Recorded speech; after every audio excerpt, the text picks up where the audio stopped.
उत्तर प्रदेश में विधानसभा चुनाव चल रहे हैं और देखा यह जा रहा है कि समाजवादी पार्टी और भारतीय जनता पार्टी में साफ साफ लड़ाई देखी जा रही है। लेकिन बात की जाए जौनपुर विधानसभा की, जहां पर 7वें चरण में चुनाव होना है। जौनपुर सदर विधानसभा की लड़ाई कुछ अलग देखने को मिल रही है।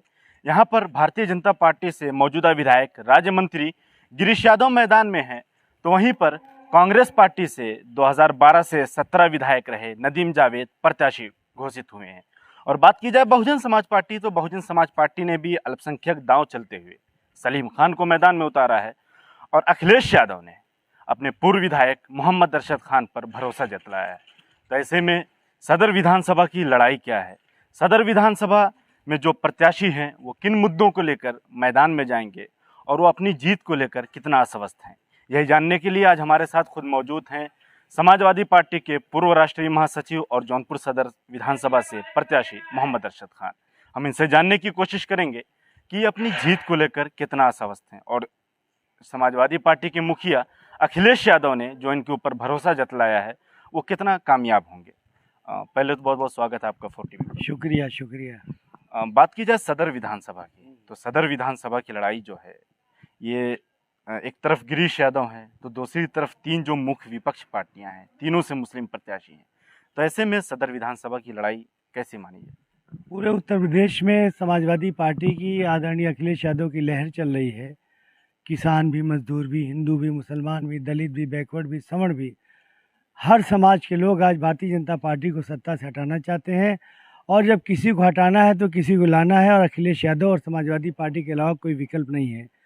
बहुजन समाज पार्टी, कांग्रेस कहीं भी लड़ाई में नहीं है और यहाँ भी बेचारे दोनों प्रत्याशी चुनाव नहीं लड़ना चाहते थे।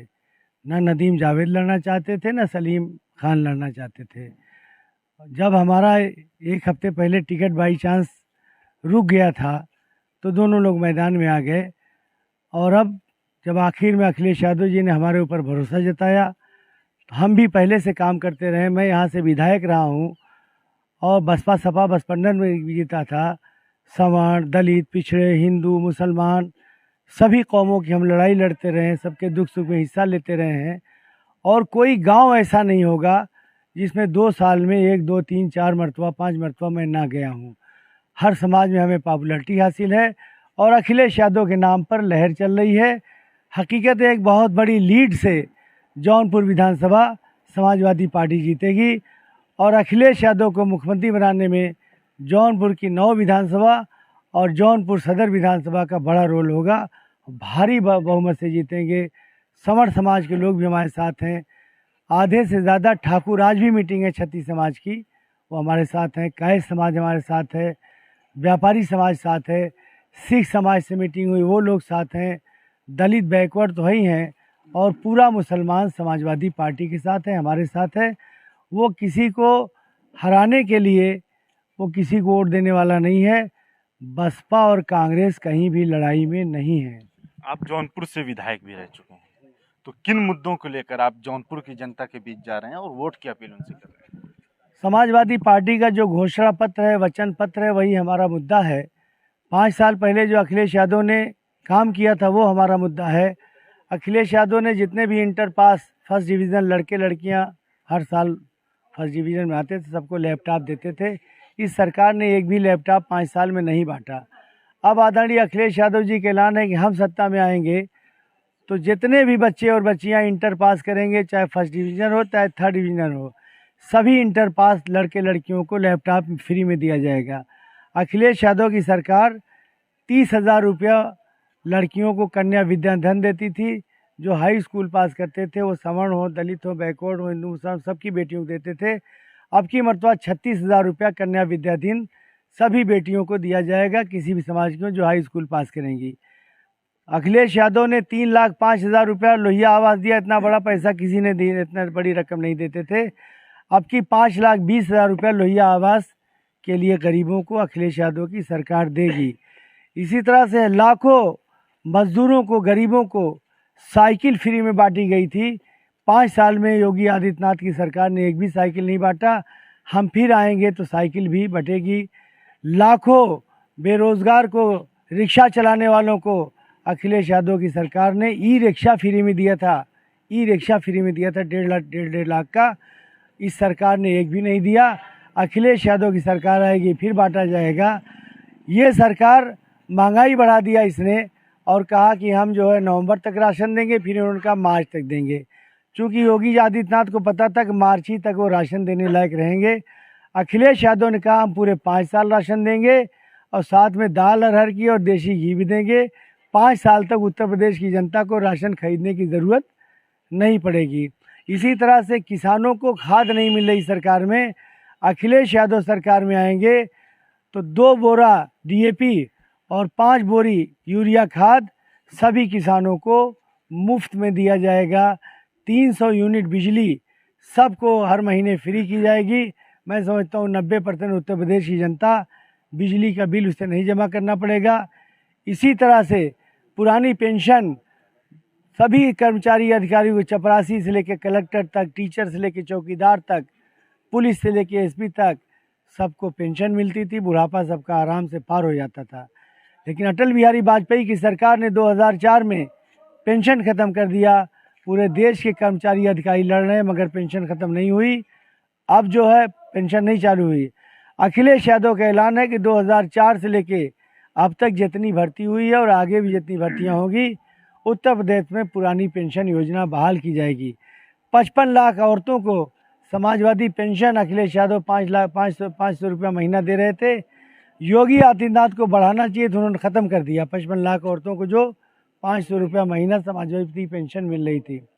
अब अखिलेश यादव का ऐलान है कि हम सत्ता में आएंगे तो BPL कार्ड जितने भी परिवार हैं पूरे प्रदेश में, उनकी महिलाओं को 1,500 रुपया महीना यानी 18,000 रुपया महीना, 18,000 रुपया सालाना पेंशन दी जाएगी। अखिलेश यादव ने यहाँ मेडिकल कॉलेज बनवाया था, योगी आदित्यनाथ सरकार ने बनवाया नहीं। अगर वो बन के चालू हो गया होता तो जौनपुर अगल बगल के लाखों लोग मरने से बच गए होते। इस सरकार ने कोरोना में कोई इलाज नहीं किया, लाखों लोग मर गए। और किसी भी अस्पताल में पूरी दवा किसी भी बीमारी की नहीं है। अखिलेश यादव की सरकार में बाहर से सरकारी अस्पताल में दवा लिखना बना था। LP का लोकल परचेज का पावर था। किसी को ज़रूरत होती थी, जो दवा नहीं है CMS मंगा के दूसरे दिन मरीजों को दे देते थे। और अभी इस सरकार ने LP का पावर ख़त्म कर दिया। जो दवा है ले जाइए, बाकी बाहर खरीदिए। हमारी सरकार आएगी, पूरी दवा दी जाएगी। देश में भी विदेश में भी इलाज कराने का पैसा ज़रूरतमंदों को अखिलेश यादव की सरकार ने दिया। देश में किसी भी सरकार ने विदेश में इलाज कराने का पैसा नहीं दिया। आपने इतनी सारी उपलब्धियां अखिलेश यादव की गिनाई और देश के गृह मंत्री हैं, वो कहते हैं कि अखिलेश यादव का आतंकवाद से कनेक्शन है। असली आतंकवाद तो अमित शाह, मोदी और योगी कर रहे हैं। सन 1975 में इमरजेंसी लागू किया था इंदिरा गांधी ने, जिसमें पूरे देश में लोगों को बंद किया गया था, 2-2 साल बेकसूर लोगों को। मगर उस इमरजेंसी में भी इतना जुल्म नहीं हुआ था जितना जुल्म इस 5 साल में उत्तर प्रदेश में हुआ है। आज कई हज़ार लोग, CA का आंदोलन चल रहा था, जौनपुर में 15 लोग राष्ट्रकाम बेकसूर बंद हैं। पूरे प्रदेश में हज़ारों नौजवान मुसलमानों के, दलितों के, पिछड़ों के बेकसूर जेलों में बंद हैं। हमारी सरकार आएगी तो CAA आंदोलन कानून में जितने लोगों पर मुकदमे कायम हुए हैं, अखिलेश यादव सबको वापस लेंगे और जितने लोग जेलों में बंद हैं सबको 5 लाख रुपया मदद दी जाएगी और उनका सहयोग किया जाएगा। चूँकि उनका उत्पीड़न हुआ है, हज़ारों लोगों का बुलडोज़र लगाकर इस बुलडोज़र वाली भाजपा सरकार ने मकान गिरा दिया। किसानों के लिए, कृषि के लिए ख़राब कानून जो मोदी ने बनाया था, 7 महीना तक किसानों ने आंदोलन किया पूरे देश में। 750 किसान देश के मर गए। इतने किसान तो अंग्रेज़ों के ज़माने भी नहीं मरे थे। लखीमपुर खीरी में किसान शांतिपूर्ण धरना कर रहे थे। केंद्रीय मंत्री टेनी के बेटे ने गाड़ी चढ़ाकर रौंद दिया, 4-5 किसान मर गए, शहीद हो गए। इतना बड़ा जुल्म किसानों के साथ कभी नहीं हुआ था। पूरे उत्तर प्रदेश का किसान बदला लेने के लिए तैयार है उन मौतों का। मजदूरों को कुछ नहीं मिला। 18 नौकरियां निकाली गई अपॉइंटमेंट की, सबके पर्चे आउट हो गए, भर्ती नहीं हुई, जिसका हमें दुख है, गुस्सा है, लेकिन ये खुशी भी है कि सारी लाखों जगह खाली हैं। अब अखिलेश यादव ईमानदारी से भर्ती करेंगे और दलितों और पिछड़ों को, माइनॉरिटी को और सवर्ण समाज के लोगों को भी नौकरी मिलेगी और दलितों और पिछड़ों का पूरा आरक्षण दिया जाएगा। शिक्षा मित्र, उनको अखिलेश यादव ने टीचर बनाकर 8,000 तनख्वाह से 40,000 तनख्वाह पहुंचाया था। योगी आदित्यनाथ की सरकार ने उनको टीचर का रुतबा ख़त्म करके शिक्षा मित्र बना के 10,000 तनख्वाह कर दिया। सैकड़ों शिक्षा मित्र मर गए, आत्महत्या कर लिए, हार्ट फेल हो गया। अब अखिलेश यादव जी आएंगे, शिक्षा मित्रों को फिर टीचर बनाएंगे, और जो टीटी हैं, टेट हैं, बीएड हैं, बीटीसी हैं, बेरोज़गार हैं, उन सब का अपॉइंटमेंट किया जाए। कोई भी बेरोज़गार नहीं होगा। पुलिस की भर्ती में लिखित परीक्षा नहीं होगी, मेरिट पे सिलेक्शन होगा, सेहत देखी जाएगी, दौड़ कराया जाएगा, और हज़ारों की तादाद में पुलिस की भर्ती में हिंदू, मुसलमान, दलित, पिछड़े सबके बेटे जाएंगे। अखिलेश यादव एक दूरदर्शी मुख्यमंत्री हैं, विजनरी मुख्यमंत्री रहे हैं, इंजीनियर हैं, ऑस्ट्रेलिया से पढ़े हुए हैं, और बाबा हमारे तो कुछ जानते ही नहीं। नामांकन के दौरान हम बसपा प्रत्याशी से बात कर रहे थे, उन्होंने कहा कि अरशद खान साहब 1993 के बाद अब लौटे हैं, तो वो विकास क्या करेंगे? मैं 1993 में विधायक हुआ, विधायक की 2 साल चली, 2 ही साल सरकार रही। हमारी विधानसभा में कोई गांव ऐसा नहीं जिसमें हमने हैंडपम्प न लगवाया हो। मोहम्मद हसन डिग्री कॉलेज की हमने मान्यता दिलाया, नासिरिया मदरसे को हमने सेंटर बनवाया पूर्वांचल का, कृषक विद्यालय है बड़े बाबू का ये पूर्वांचल के बगल में, उसको हमने साइंस की मान्यता दिलवाया, और तमाम काम किए। 1993 के बाद हम चूँकि अपनी पार्टी बना लिए थे 20 साल, तो समाज का काम करते रहे, लड़ाई लड़ते रहे, हम चुनाव नहीं लड़े। फिर 8 साल से हम समाजवादी पार्टी में हमने मर्जर किया, राष्ट्रीय महासचिव बने, तभी भी लोगों का काम किया है, स्कूल कॉलेज मदरसों की मान्यता दिलाया है, और लगातार पहले भी एक्टिव रहा हूँ, आज भी एक्टिव रहा हूँ। तारिक कासमी आजमगढ़ के और जौनपुर मढ़ियाओं के खालिद मुजाहिद आतंकवाद में बंद हुए थे 2007 में, तब मेरी अपनी पार्टी थी, मायावती मुख्यमंत्री थी, बसपा की हुकूमत थी, जिससे सलीम साहब लेके आए हैं। जितने बसपा के ज़माने में आतंकवाद में बंद हुए, उतने किसी ज़माने में नहीं बंद हुए। उसकी लड़ाई हमने लड़ी थी, सलीम खान ने या बसपा की किसी नेता नहीं लड़ी थी, जान जोखिम में डाल के लड़ी थी।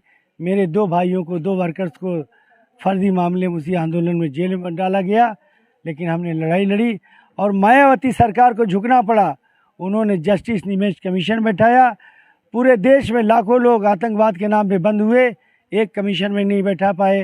लेकिन अरशद खान की लड़ाई पर, उस वक्त की जो हमारी पार्टी थी उसकी लड़ाई पर, हमारे साथियों के दम पर जस्टिस निमेश कमीशन एक बैठा आतंकवाद के नाम पर, जिसकी लड़ाई हमने लड़ी, जिसकी पैरवी हमने किया, किसी से 10 रुपया नहीं लिया, और वो लोग जस्टिस निमेश कमीशन में बेकसूर साबित हुए। लेकिन उसमें कुछ नए लोग आ गए, जिन्होंने कोर्ट में, चौधरी चंद्रपाल सिंह मेरे साथी आए हुए हैं, जो उस वक्त हमारी पुरानी पार्टी के प्रदेश अध्यक्ष थे, जिन्होंने आत्मदाह का नोटिस किया था, और मैंने लड़ाई लड़ी थी। हमारी और चौधरी चंद्रपाल सिंह की कुछ लोगों ने गवाही नहीं करवाया, नहीं तो शायद वो लोग बेकसूर अदालतों से भी साबित हो जाते, लेकिन हमारी गवाही नहीं कराई गई। आखिरी सवाल आपसे ये है कि आप अगर चुनाव जीतते हैं, तो चुनाव जीतने के बाद जौनपुर सदर विधानसभा की जनता के लिए आपकी पहली प्राथमिकता क्या होगी? जौनपुर सदर विधानसभा में एक तो जितनी भी सड़कें खराब हैं, हम सड़कें बनवाएंगे। हम जब विधायक हुए थे, 2 ही साल विधायक रहे, 2 ही साल सरकार रही, कोठवाड़ में गड्ढा था कमर तक, सड़क हमने बनवाया। गिरधरपुर की सड़क बनवाया, ज़मीन पकड़ी की सड़क बनवाया, जमुआई से लेकर भरेठी तक सड़क बनवाया। इस तरह हमने सड़कों के जाल उस वक्त बिछाया था, एजुकेशन पे काम किया था, हैंडपम्प बनवाया था, और हमने कोई लड़ाई होती थी किसी में, मैं किसी का साथ नहीं देता था, समझौता कराने का काम करता था। आगे भी हम जीतेंगे, किसी भी में लड़ाई होगी किसी का साथ नहीं देंगे, बल्कि समझौता कराने की कोशिश करेंगे। और एजुकेशन पे हमारा विशेष ध्यान होगा, सड़कों पर होगा। हमारी चाहत होगी कि हर न्याय पंचायत में लड़कियों का और लड़कों का एक इंटर कॉलेज जहाँ नहीं वहाँ ज़रूर खुले, ताकि कोई हमारी बेटी, कोई हमारा बेटा, जौनपुर का हमारा हिंदू, मुसलमान, दलित, बैकवर्ड, कोई भी बेरोजगार शिक्षा से दूर न रह सके। दूसरी चीज़ ये है कि अखिलेश यादव जी के एक विजनरी मुख्यमंत्री हैं, उन्होंने कहा है कि हम यहाँ शिक्षा को बढ़ावा देंगे, एजुकेशन को बढ़ावा देंगे, विकास। नगरों में जितना पैसा 5 साल में आया अखिलेश यादव की सरकार में, इस 5 साल में उसका चौथाई भी नहीं आया। नगरों में भी फंड भी आएगा, इसका भी विकास होगा, गांव का विकास होगा, और दलित, पिछड़े, हिंदू, मुसलमान, सवर्ण सबको हम लेके चलेंगे। एक परिवार की तरह सबके साथ हमारा व्यवहार। इस चुनाव में आप अपनी लड़ाई किससे मानते हैं? हमारी लड़ाई किसी से नहीं, हम जीत रहे हैं माशाल्लाह बम्पर वोटों से, सबके आशीर्वाद और सहयोग से। हिंदू मुसलमान सिख ईसाई बौद्ध पारसी जैन दलित अगड़े पिछड़े सब हमारे साथ हैं। हमारी लड़ाई किसी से नहीं है।